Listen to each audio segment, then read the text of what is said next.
Okay, so in this video, I want to discuss the dichotomy known as structure and agency. I think it will be helpful for future chapters and understanding the different ways in which sociologists theorize.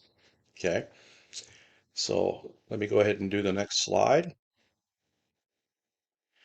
Um, First of all, what is a dichotomy or a classic dichotomy? Dichotomies were popular among classical sociologists in the 19th century, in which you would split the world, or let's say split concepts, into two, and that's why we call them dichotomies. And one of the most infamous dichotomies that uh, shaped a lot of sociological thinking in the 19th century and even after is this question of structure or agency. You know, question whether structure is more powerful than individuals. So if we define structure, first of all, it would often be viewed as something systemic, something holistic, something that takes an organized form, like for instance in a workplace or in a prison or in a school. Um, and on the other hand, agency would focus on the individual, and the assumption is that individuals themselves have degree of autonomy, they have individual choice to make, and they also have forms of action. Okay, so this is often totally opposite to structure. People that think that structures are constraining, put limitations on people, and in the old philosophical debate, are deterministic and can't be changed. And the outcome is already pre-known.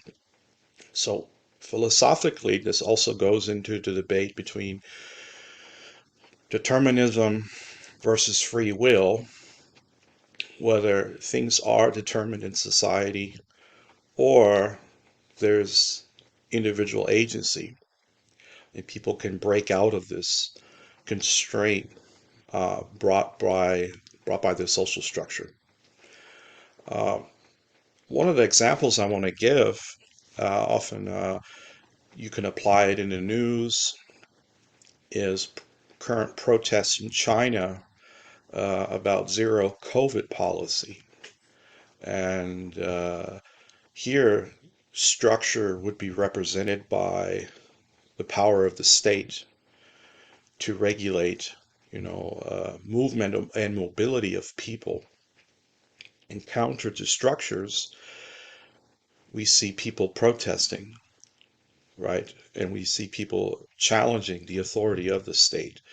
So here, you kind of see it both sides. On the one hand, uh, the Chinese state, is very repressive, uses police and other forces to regulate the behavior of individuals. On the other hand, there's a degree of agency where people fight back.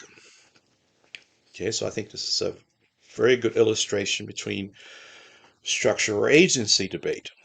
Now, to add one more note, this structure agency dichotomy is also visible when we look at different sociological perspectives. We can often say that perspectives like functionalism and conflict critical perspective tends to side more on the structure side, meaning that the focus in the theory is often more at a macro level rather than a micro level. And symbolic interactionists exclusively tend to take the micro world more seriously. So it's fair to say that agency perspectives tend to be more visible among symbolic interactionists. Anyways, I just wanted to give a short lecture. I hope it was helpful and useful, and I plan to make several more.